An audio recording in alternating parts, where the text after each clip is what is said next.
All right, it's time once again to review another wireless lavalier microphone from Amazon. This one is by Livaviace. I'm going to call it that. It's LVVIACE. It's another one of those many products with kind of made up names that are kind of unpronounceable. So we're just going to call it Livaviace because it kind of looks like it's supposed to look like Italian. Anyway, the idea behind these microphones is simple. You have two different microphones.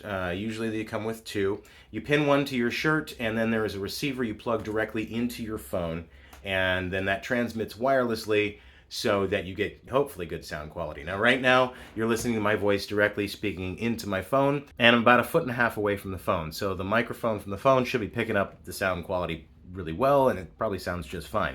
But as you move back, of course, you lose volume, you lose sound quality, etc., etc.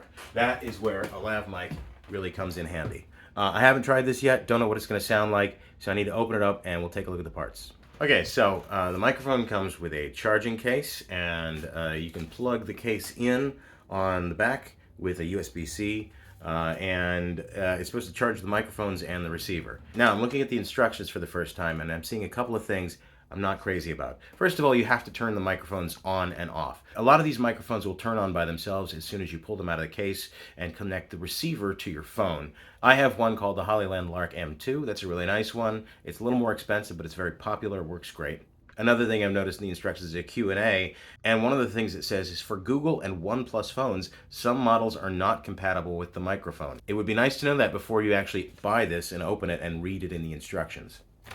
The pairing seems a little bit complicated. I like a microphone you just plug in and go. Note, if there is a phone case, please remove the phone case first and then insert the receiver into the phone. Why? I don't want to do that. I don't want to take my phone out of its case every single time I want to shoot video. So I'm going to try this out. We'll see if we get it to work at all.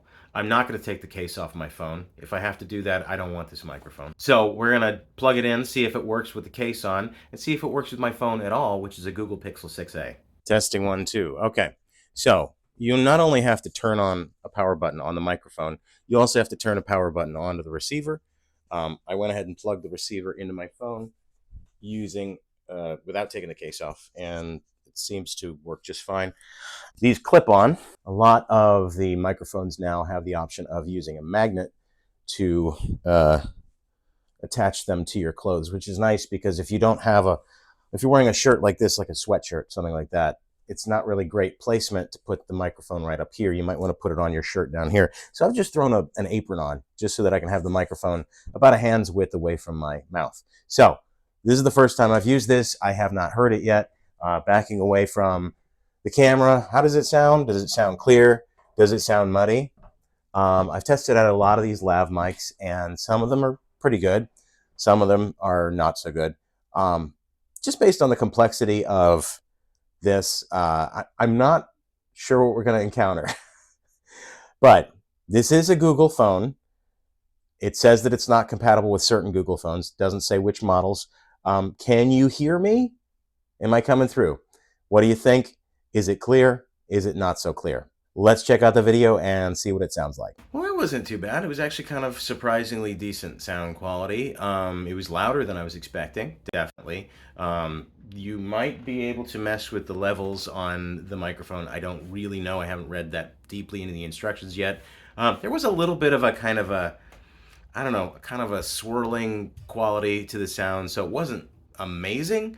But it wasn't bad. It was one of the better ones that I've tested so far. This one also has the advantage of you can insert a little card, a TF card, into the microphone itself and record onto the microphone. And that's good if you need like a backup track in case something happens with your phone sound or your receiver. You have a backup recording. And I haven't tested that out yet. So that's something I'll test out maybe another time. I don't really have a card for this one. Don't really need this microphone, so I'm not really in a hurry to test that feature out, but at some point I will. So I'm gonna have to double check the price on this one, and if it's not too expensive, I'm gonna maybe give this one 4 stars out of 5. The first microphone like this, I gave 5 stars, even though it wasn't great. It was super, super cheap. This one is probably a little more expensive, so I'm gonna have to, sort of balance that with my actual rating.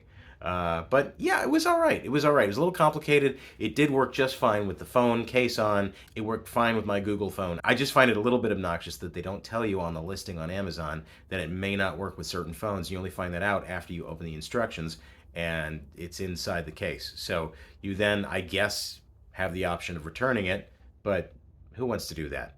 Anyway, that's my review. Hope you like it.